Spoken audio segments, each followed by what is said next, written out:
In this conversation, I am chatting with Brian Fioca, founder of RescueTime and a YCombinator alum. And in this conversation, we talk about how RescueTime got started as a productivity tool, how they made the transition to being more about finding balance in your life, and some of the surprising things that they've learned along the way about how people work.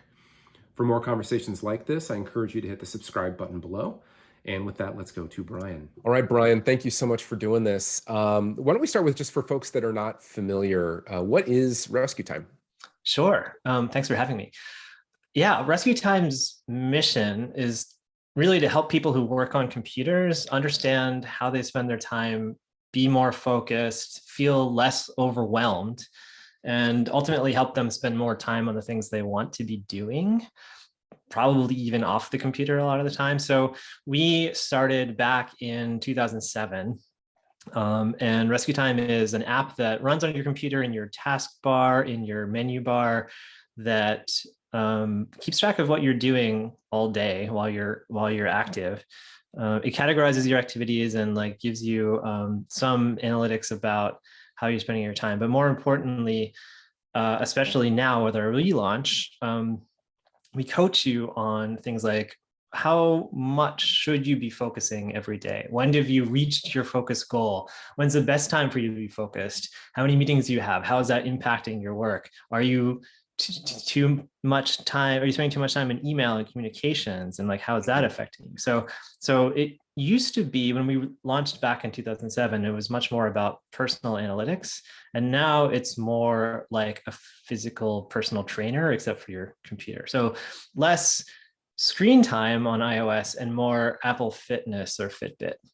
Yeah, that's interesting. I'd be curious to learn about a little bit more about that evolution. I used it back in the day, and it was, like you said, it was very much kind of focused on productivity, I think, and how I can get more done, in less time and with fewer distractions and that kind of thing. And it seems like you really evolved more to this idea of balance. And I would imagine that part of that was precipitated by COVID, but I'm curious to hear kind of your evolution in your thinking and how that informed some of the decisions that you've made with the product. Sure. Yeah, it's a really interesting journey, and it's interesting looking back, because balance was sort of always there. It's just, I think there was much more resistance to talk about it, and maybe some of it was fear on our part, and maybe just sort of people weren't ready to hear it back in the days of the crushing it culture of tech startups. But yeah. For one thing, productivity is it turns out it's pretty hard to measure productivity in a general sense. And so we took a stab at that, and sometimes we do a pretty good job. We got to a way we can actually approximate it. The way that we started out was literally we just sent you basically a second-by-second breakdown of the apps and websites that you went into, and it was up to you to categorize them, tag them. We did tags at first, and then we used those tags to drive categories. And then those categories were things that people use for work, people use for personal, or things that are distracted, or social media. And so we kind of started to come up with a sense for what might be productive based on your job role. We did a lot of research into what people's job roles are. How do they compare with the rest of the population? And we got pretty close with productivity, but along the way, I think we realized that we had built something that, whether we knew it or not, was making people feel like they just constantly needed to be more productive. And then that's just sort of a meme that exists in capitalism, I guess. But that's not what we actually saw. Even in the very first early days, when we were working at this at YCombinator, one of the first things that I noticed in one of the reports that we ran was if I took a day off in the middle of the week, we were working 6 days a week back in the early days. If I took a day off in the middle of the week, it actually helped me regain focus and be, quote unquote, productive again. And so that was sort of the early indications that balance is important, but we never really did a good job of building into the product the sense of balance. I think partly because there wasn't a strong demand for it. We were building what people wanted, and people wanted to be more productive. But we didn't have the confidence to basically tell people that, oh, that's not really what you want though. In order to be productive, you need to calm down. Yeah.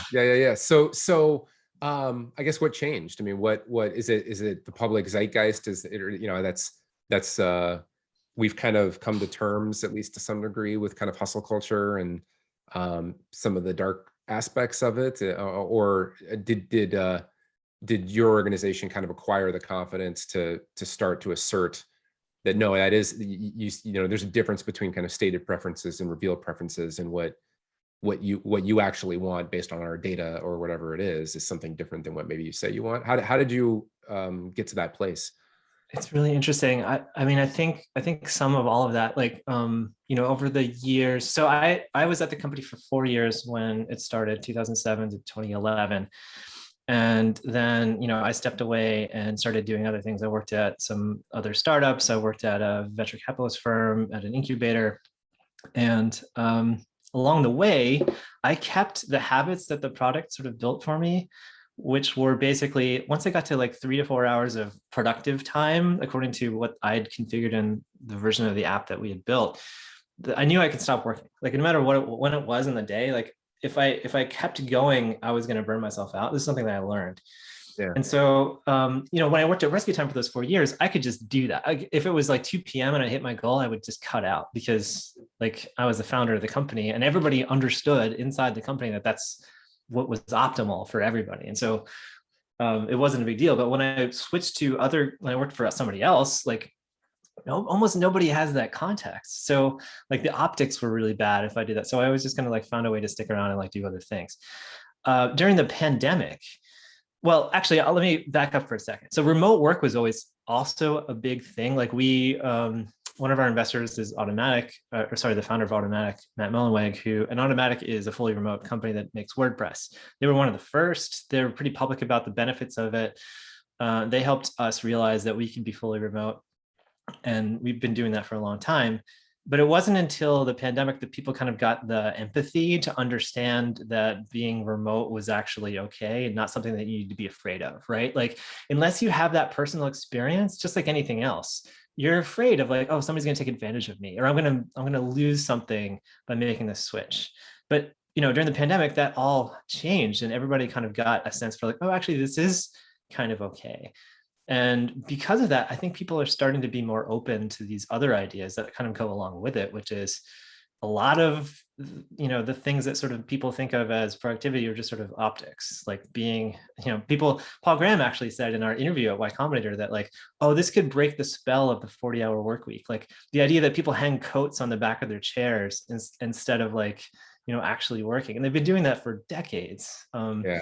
And so we've always been trying to set up to do that, but there wasn't as much reception for it. And I think people are starting to figure it out because they have actual experience around like commuting isn't a thing anymore. You know, what does that give you back in your day? And like, how much time does it really take to do the things that you really need to do? Mm-hmm. So I think that's a big part of it.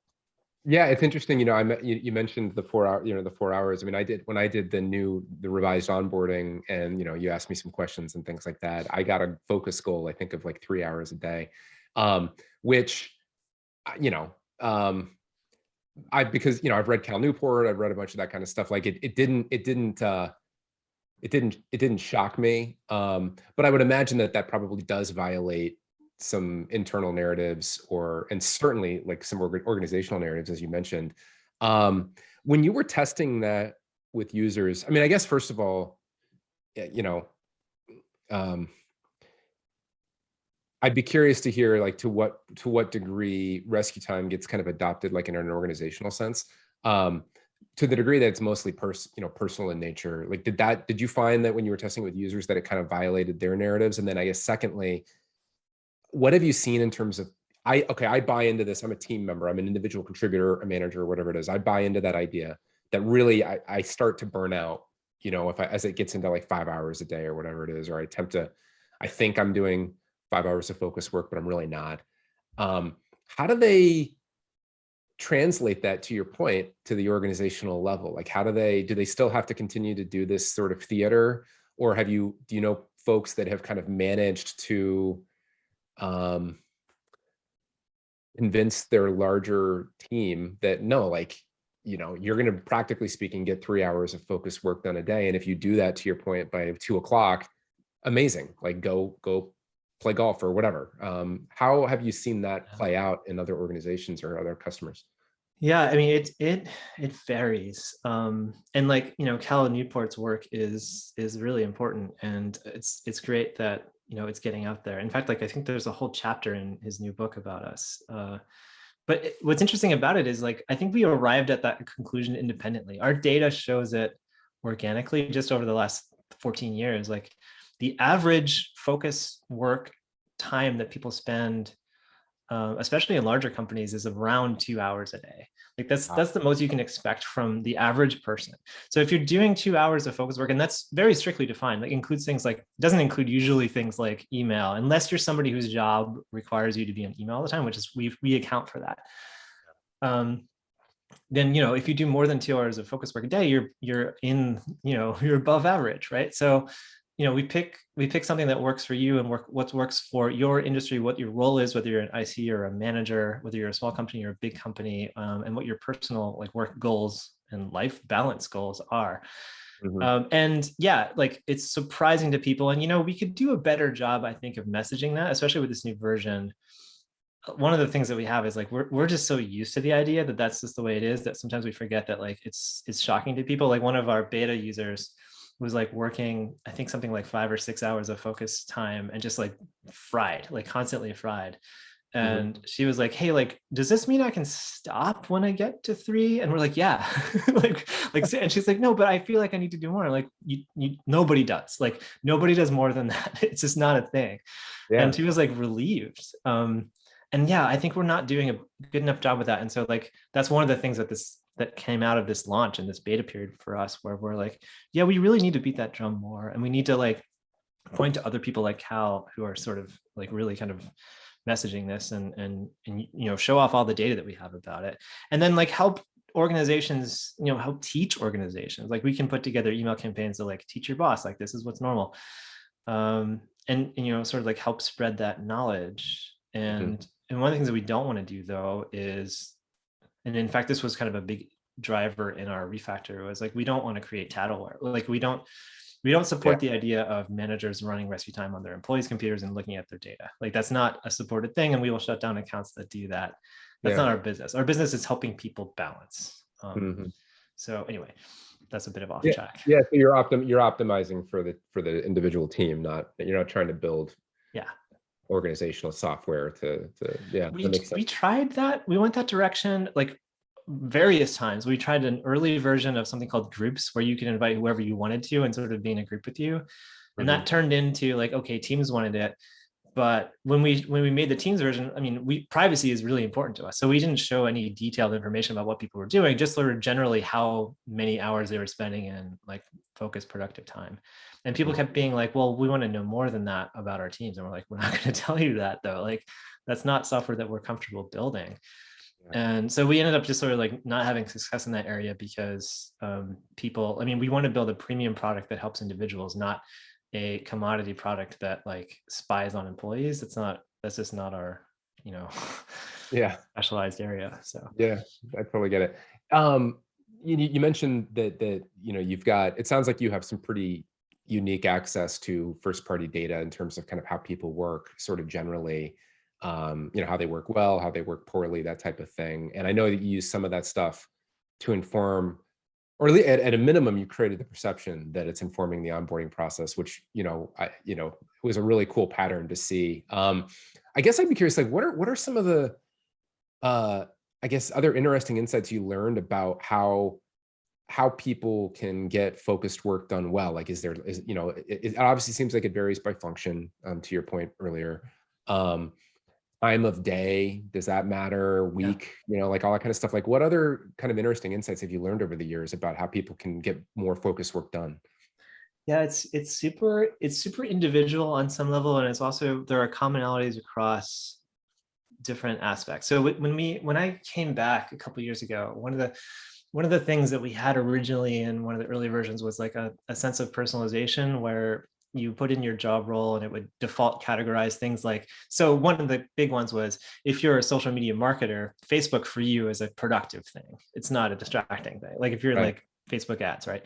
So that was something that was sort of like lost in translation over the years. And so I brought that back. And as part of it, me and the data scientist did some research on like, okay, how deep on this can we go?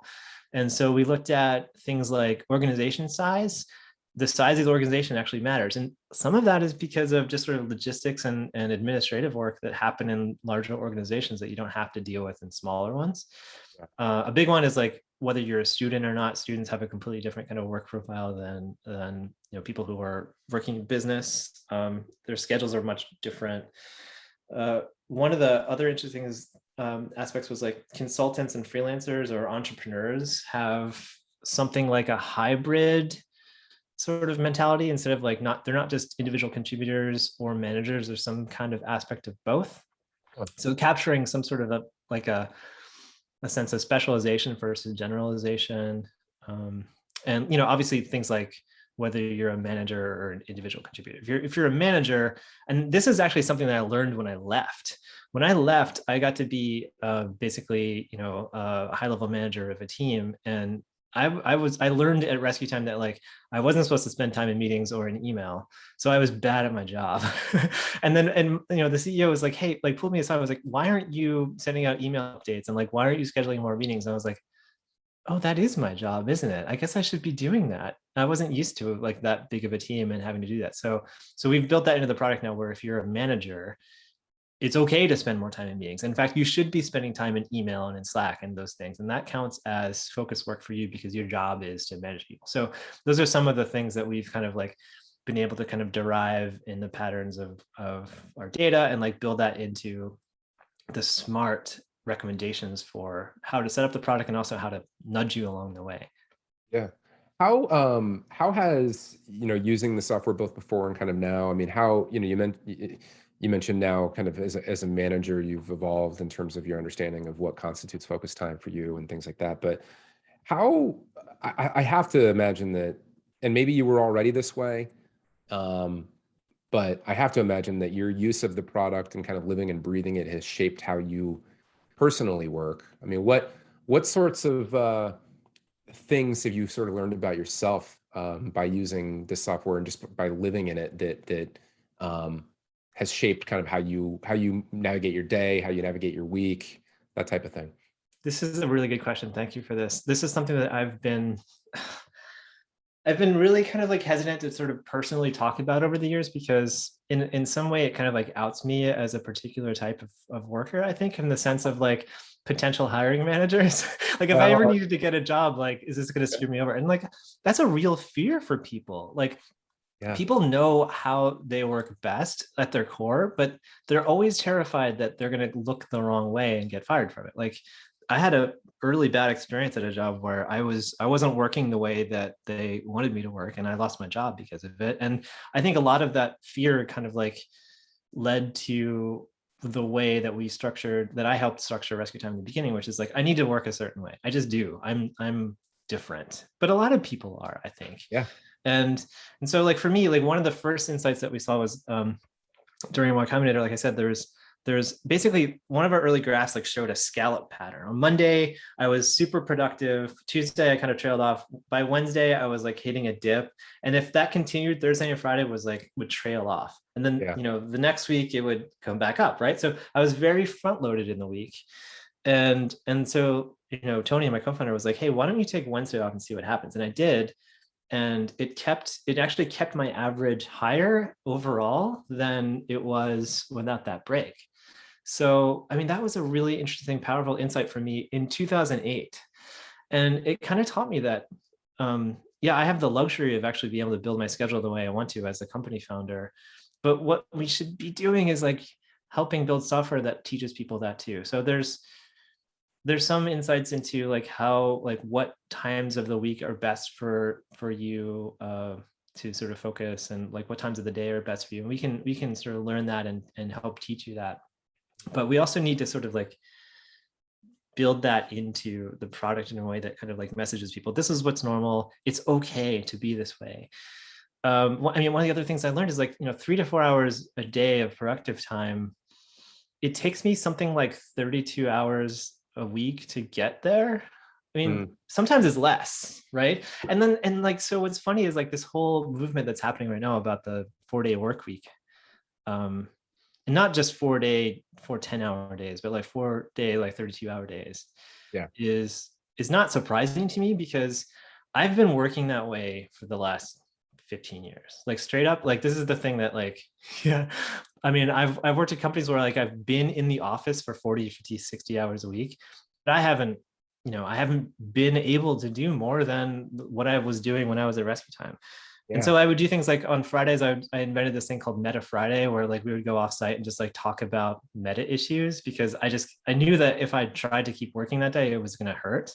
So I found ways to sort of like balance around it. But when I got back to RescueTime a couple of years ago and I switched back to the mode that I was used to, it was so much of a relief. Like so much of my life fell back into place. I had hobbies again, and which like helped my work. Like it became more creative and it helped me sort of like get more done. So it's a real thing. And the years where I wasn't able to sort of be true to how I worked best were some of the hardest for me. Like I had a lot of burnout issues. I had a lot of stress issues. So, I mean, this is the best job I've ever had, partly because I've designed it around how I work best. And I hope that people can use our product to help them do that for themselves when they're working remotely, especially, Yeah, totally. Have you, I used, I'm sort of I hate labeling myself in any way, but I mean, I think I would probably be considered, a biohacker sort of.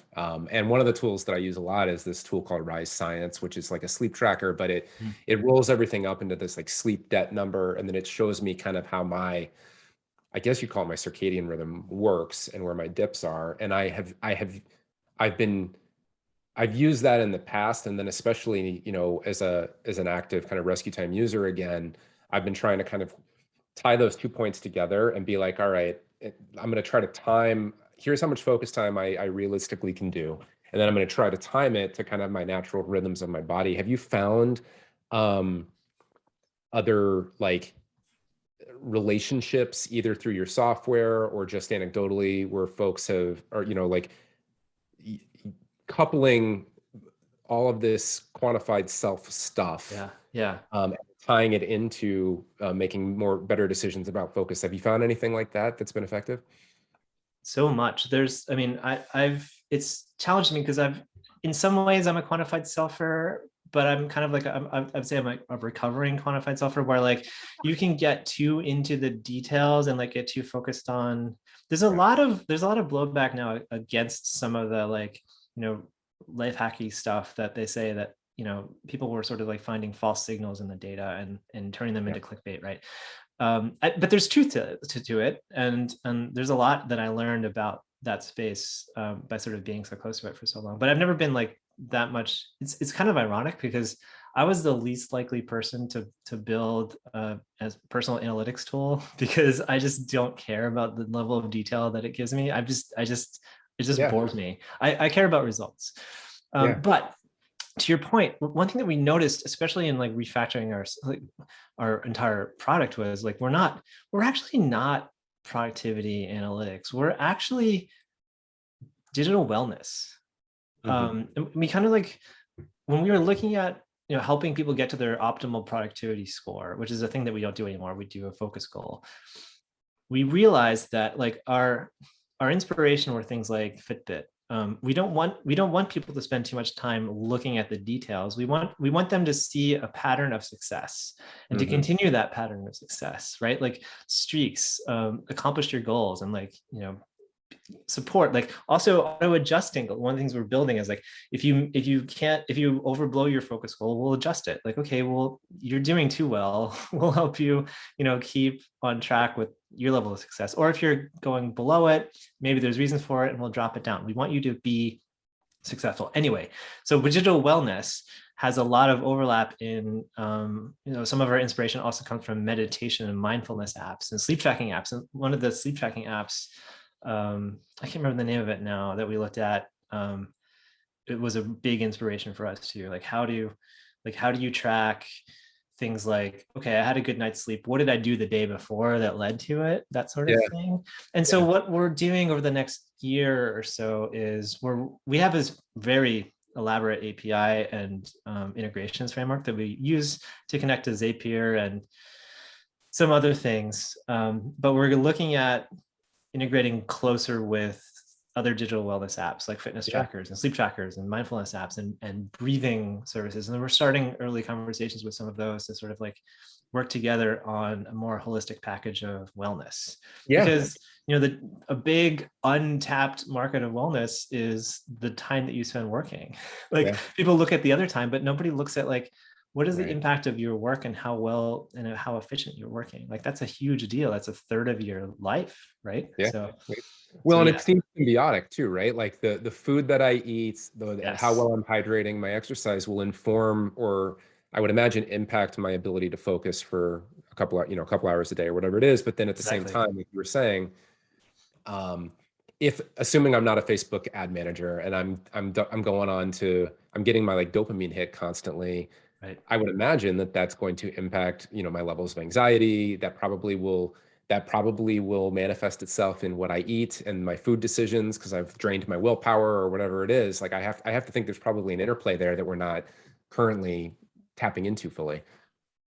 Absolutely. And that's the sort of frontier of where we're going with this new version. Like the big overhaul we did over the past year was like getting us back to sort of parity with the kinds of features that are valuable in the same way that the old version was. And we feel like we've gotten there. We launched that.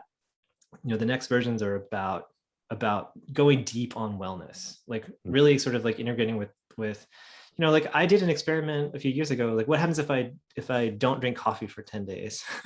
Well, it turns out I was bad at my job because I can't talk to people if I don't drink coffee, and I just don't want to talk to people. It's a different thing for me. So coffee is a useful medication for me, I guess. And we can track that, and we can be like, we can make recommendations like, well, maybe you're having trouble focusing, maybe you're having too much coffee, or maybe you're not exercising enough. And exercise for me over the past year, especially during the pandemic, was transformative in like how quickly I was able to reach my focus goal. Like I do 2 walks a day for like 30 minutes or an hour, which is a lot of time away from my computer during my workday, but consistently it helps me do my job better, and it's so valuable. I found the same thing. I started doing when I have a conference call, with like status check-ins and things like that. Like you don't really need to see my face and this stupid picture for the 800th time. Like, I'm gonna take it. I'm gonna go for a walk around the block, and it's hugely recharging. I'd be curious. You mentioned that you don't, it's funny, you're not interested in the in the data so much as you are interested in the results. And one of the things you see, like when someone starts playing around with like Google Analytics forever, they'll look at like the real-time data and they'll look at these vanity types of things. And I'm a big like GTD person in terms of how I set up and manage my time. But what I realize and what I've advised other people is the final boss with my GTD is like, I've got all of my next actions documented. I've got all of my projects prioritized, blah, blah, blah, blah, blah. And then in the moment, it's Tuesday and I want to sit and look at it. I don't feel like doing any of it, And so then what the hell do I do then? And I'd be curious to hear how you I could see a scenario where you set this up and because we're just infinitely self-deceptive, right? So you set this up, the certain types of things that should constitute focus work. Like if I'm using these tools versus these tools, that should be a signal that I'm doing the most important stuff, but it's not necessarily a given. And I could hack it subconsciously or consciously toward doing things that look like they're focused, but really I'm not doing important things, at least. How do you deal with that final level of like, all right, I know what I should be doing.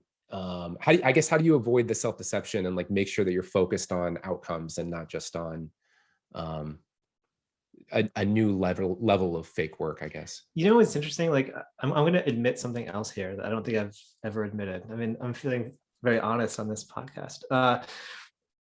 This is something that the old version of our software let us do pretty easily. Like for a little while, I worked at a company that was like very pressury about like how much work you got done, like how long you were there. And fortunately, it was a really fun job and I liked it. But I didn't like the sort of like friction of feeling like I was only doing like 3 or 4 hours of work a day. So I actually rebalanced my rescue time data so that things like Slack and email and meetings actually, especially meetings, like actually counted for productive work, because meetings seem like they're productive, and then sometimes they are, Yeah. but they're not focus work. And so like one of the things that this new version does is, over the years, we've derived levels of abstraction. Like we started with tags, we added categories, which are like groups of tags, and now we have sort of like meta regions, right? So this new version has meetings as a concept. Meetings can be made up of, well, first of all, it's a calendar thing, so it's not even what you're doing. And in fact, if I were to be like sort of like in my, if I was like in maybe my code tool right now, if I was in Visual Studio Code while I was talking to you during this meeting time, it wouldn't count any of that. It's not going to count any of that as focus work, because I'm not doing focus work. So the meeting actually preempts any of the focus work time that would normally be generated by the backend system. And the same thing with like communication tools, the same thing with other sorts of things. So we're coming up with more, not just sort of like, we're not being stricter, but we're being more honest about like what it is that we care about, right? This is why productivity was a problem, because meetings are productive in a sense. Email is productive in a sense, but for a lot of people, they're not focus work, right? And focus work is the thing that people really feel like, unless you're obviously a manager, right? But managers have to do a certain amount of that too, is the thing that's actually moving things forward for you and for the business. So by creating that distinction and like protecting when it can happen, it can't happen during meetings. It really kind of like helps. And that's why our goal is a realistic one, right? Like we could set a goal for people to say, hey, you should hit 4 or 5 hours of focus work a day, which is possible. And the best people are going to do that sometimes, maybe not all the time, but it's not super realistic. If you keep a good pace, then you don't feel like you need to cheat the system, right? Like if we're just sort of honest about what everything is, then that's all that really, I mean, just sort of like, your watch tracking activity, it tracks your calories during the day, but you also can tell it when you're exercising, right? And that's like an extra distinction. Like, no, I'm serious about this right now. And we do the same thing with our focus sessions. Like you can start a focus session, which is an intentional thing, and we're building into it later on things like, what do you want to get done in this focus session? Did you get that thing done? And that's like that's a better way of sort of being accountable to yourself. Yeah, that's interesting.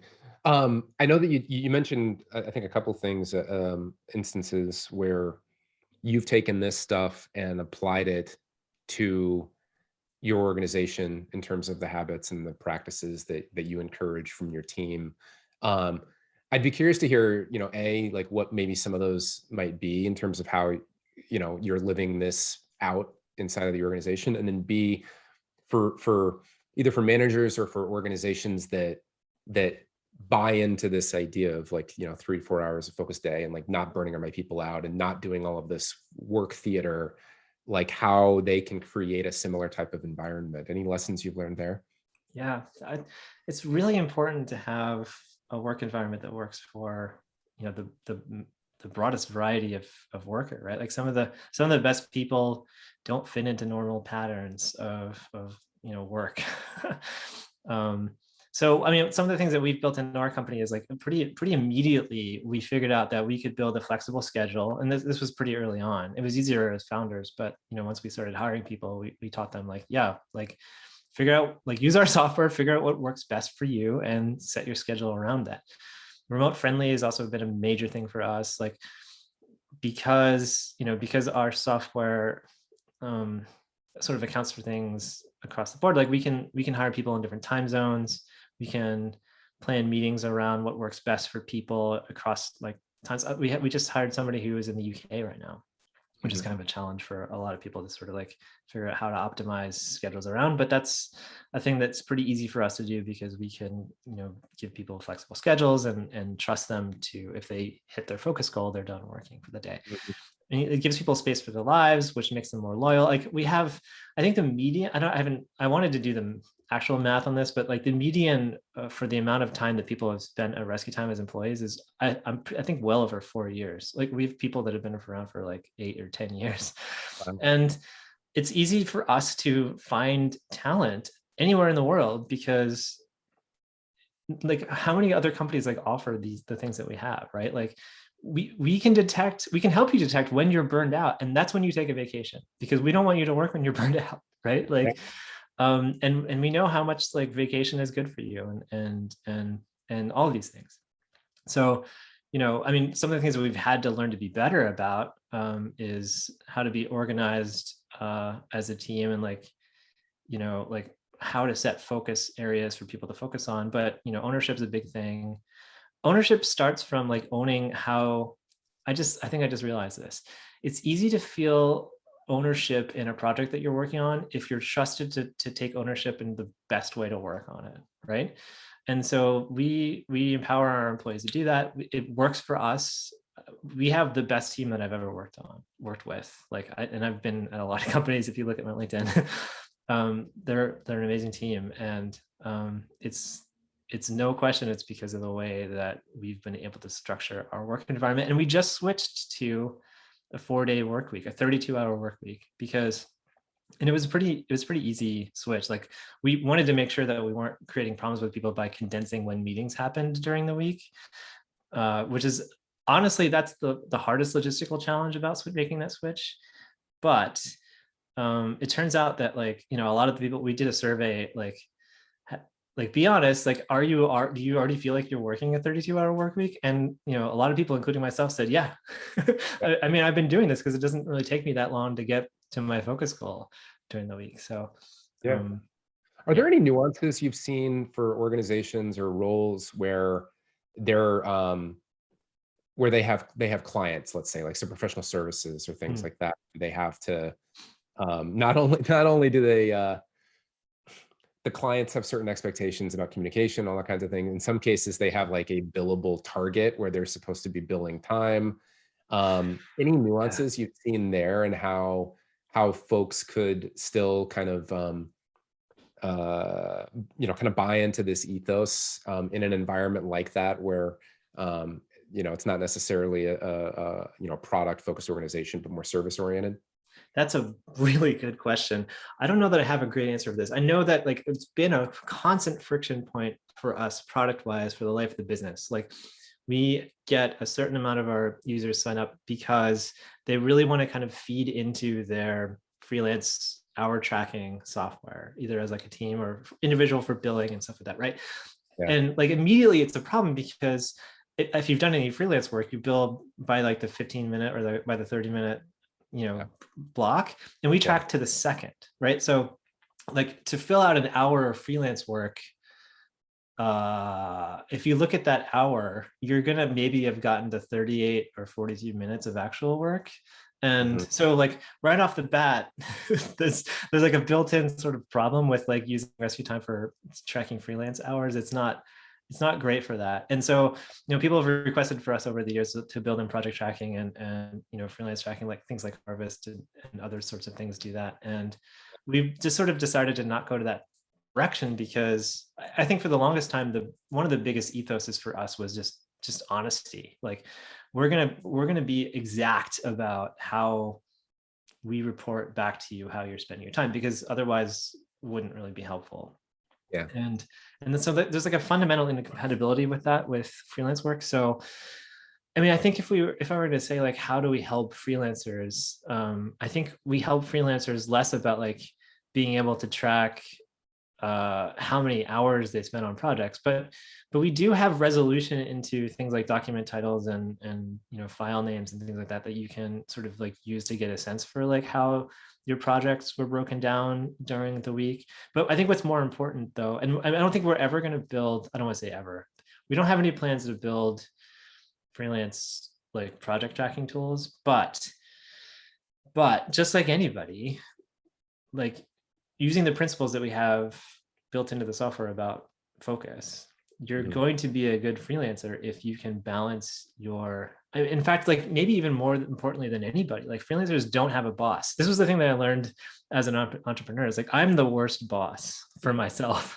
because until we built this, like I didn't know when to stop working. So I would just work constantly because I had nobody to like report to and like to tell me to stop. So and freelance is a similar thing where it's like, okay, well, if I just put in more hours, then I can make more money, but there's diminishing returns. We can help service those, and sort of like help people find like a healthy balance for their lives so that, you know, they can do their freelance work and also live a productive life on their own outside of work.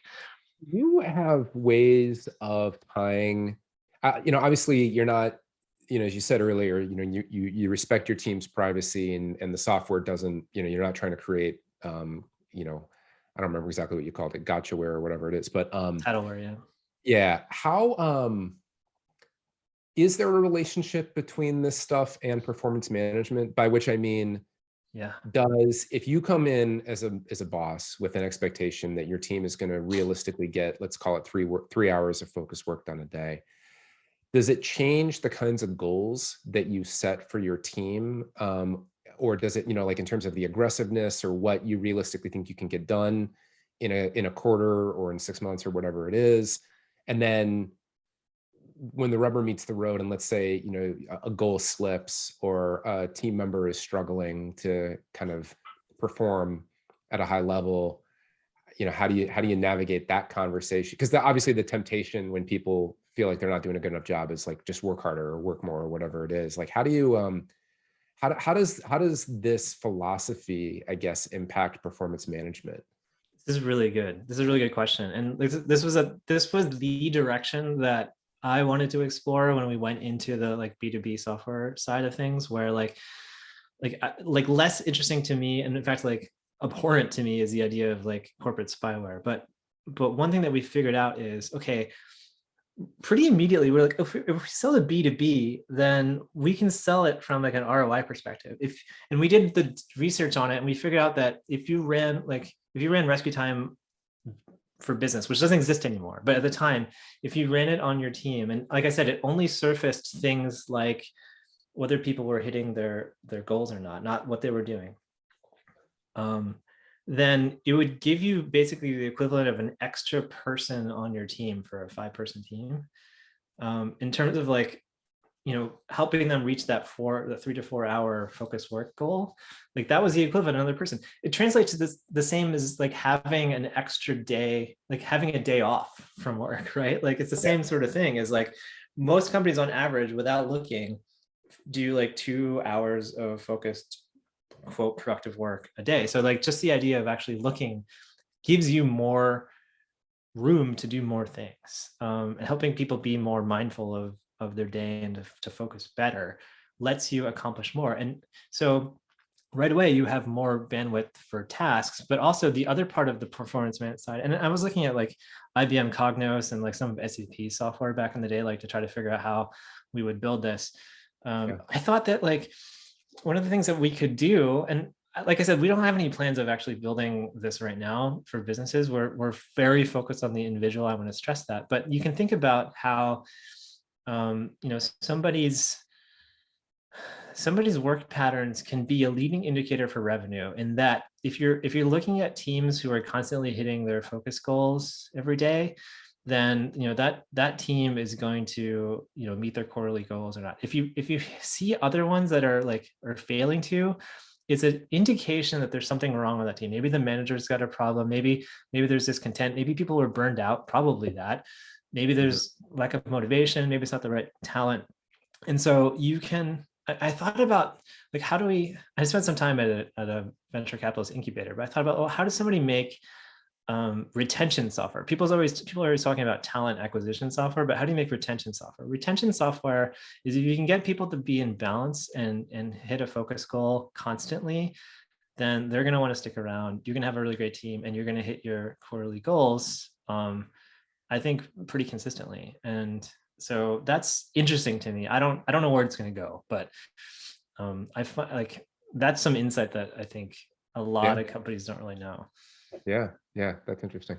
I'd be curious, just you know, real quick, and it's kind of a tangent, but the product itself, most people, when they think of building software, they think of it's an app and you log into it and you have it open on your window or whatever it is. And RescueTime is in a category of product where it lives up in the menu bar for the most part, and it's kind of a passive product in a way, which I've not built stuff like that. And it's interesting to me. I would imagine that you have to think about it differently in terms of how you assess, product adoption, how you optimize for retention, Yeah. all of that kind of stuff. Like, what have you learned maybe about building products that kind of sit behind the scenes as opposed to other types of products? From a business perspective, it's entirely different. And this was a thing that we're sort of coping with right now. If you look at sort of metrics driven product management, from metrics perspective, you want people to, with a SaaS service, you want people to sign up, you want them to, convert from a free trial, you want them to retain, you want them to stay around for as long as they can, right? And with a product like what we call RescueTime Classic, it's a thing where it's like you get people set up and running, and then you kind of want to stay out of their way for a couple of reasons, right? You don't want to annoy them with being distracting. And this is a challenge with our new version. It's like, we want these new training features, but we don't want to bother people with them. But you don't sometimes, and this is an unconscious thing in business, I think, it's easy to sort of like accidentally optimize towards letting people forget that you exist. And that doesn't create great product development patterns, right? Like you're disincentivized to remind people that you exist, because if you do it wrong, they might notice that they're still paying for you and cancel. This is a thing that I struggle with, because like people have come up to me and be like, oh, RescueTime, is your business model to get people to sign up and then have them forget that they're paying you? And I'm like, no, absolutely not. But it can happen if you don't pay attention. So this new version is designed for the first time. We've designed a product that's, and one of our key metrics is daily active users. And that's us sort of like putting our money where our mouth is, in terms of like, okay, for this kind of product that we're building, it's going to be valuable if people want to use it every day. And it's going to be a harder road for us, because we've benefited from people, honestly, who forget that we exist and don't, maybe they're expensing it, and they're, all that stuff.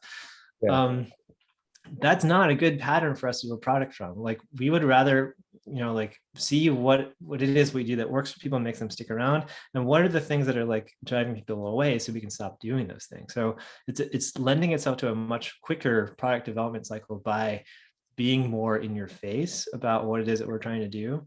And it's a completely different mindset.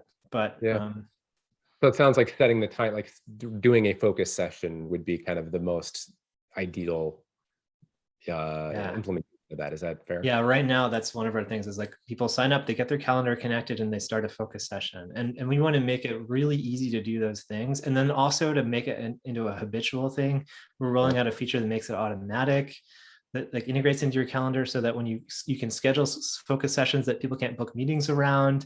You just name it a certain way and it knows to. That's cool. That's really cool. So it's a fear of being noticed versus a fear of not being useful, I think, to answer your question. That's an interesting tension. Want to be respectful of your time. Last thing is, I know you mentioned the 32-hour work week. I know you've got, I just kind of in previous chats and things like that, I know you have some interesting views, I guess, on how organizations can run well, or and maybe it was sort of nice to have pre-COVID, but it seems like the hybrid environment is not going anywhere. I guess, like, what would your advice be to other organizations that are going to that are trying to navigate this world, and it's new to them, kind of taking all of this stuff about balance, taking all this stuff about like, hey, respecting your team, building trust, letting them work the way that they want to work? What would your advice be to those organizations who sincerely want to create that type of environment for people? Yeah, we're actually still measuring the results of our internal switch to the 32-hour work week now. So far, it's been really positive for us, but we're trying to make sure that we give people the space to not be too pressured to sort of communicate, outside of that schedule. So it's tricky. But I just actually did a tweet yesterday. I tweeted out a poll about, it was something like, would you get fired if you're a remote worker and you individually switched to a 32-hour work week? Like, would anybody notice, and would you get fired? And right now it's like 50-50. Like half the people are saying that they would get fired, and the other half are saying either that they wouldn't or that they're already doing it. And I suspect, especially if you measure if you measure work the way that we do, as like what's typical about focused work, I think most people are already, especially if they're remote workers, they're doing, even if they're not, like commuting is a thing. They're probably already doing a 32-hour work week. I don't think that the 40-hour work week exists. I think that what we're uncovering with all this research that's coming out right now is that, like, it turns out that it depends on how you measure it. You can't just measure it as like butts and seats. You have to measure it as like what's actually getting done. How much administrative tasks are there? Like, a lot of the 40-hour work week schedule comes from people having to be in the office and having to do things like type on typewriters and like walk to a file cabinet and like search through for physical pieces of paper. Like, so much of business used to be like just sort of the machinery of navigating all of that. Like, that doesn't exist anymore. And like, so what do we do with that extra time? Well, we book doctor's appointments, and we go for coffee walks, and we surf Facebook for a while or watch YouTube videos. And I mean, it seems like on paper we're doing the 40-hour thing, but I don't think people actually are. I think it's already true that most people don't, based on like if they really were to measure their focus time the way that we do. So I think hopefully companies will start to see that, like, there is, just like there was about remote work, there is empathy for, like, if they really look at themselves, like, are they really doing 40 hours worth of work, or would it be better for them to kind of like give their employees more flexibility into reaching the goals that they want as a business, however works best for them? And I think we're going to get there. I think it's going to happen faster than the remote work uptake. And I think people should just do it. Like, just try it, measure it for themselves, and like see what happens. It's been working for us. Yeah, super interesting. Well, this has been great, Brian. For folks that want to learn more about RescueTime, or kind of about your thoughts on balance and productivity and the relationship between those things, like where can I send people? I'm sorry, I spaced on that. No problem. Where, for folks that want to learn more about RescueTime, where should I? But they want to learn more about RescueTime, right? So just go to rescuetime.com. You can sign up. We have a free trial. We have our blog is amazing. We have a decade of content about quantified self things, but also like optimal work, about how to optimize Slack, about how to deal with having too many meetings in your day, how to remote work. Like, we have so much content on our blog over the years that is still super relevant and valuable to people. But yeah, definitely try the product. It's a free trial. It's personalized for you at rescuetime.com. Very cool. Well, thank you so much for doing this. And congrats on the new iteration. Happy. I was a user back in the day and became a user once again. And thanks. It's been really cool to kind of see. And I wish you the best of luck. Thank you so much. It's great talking.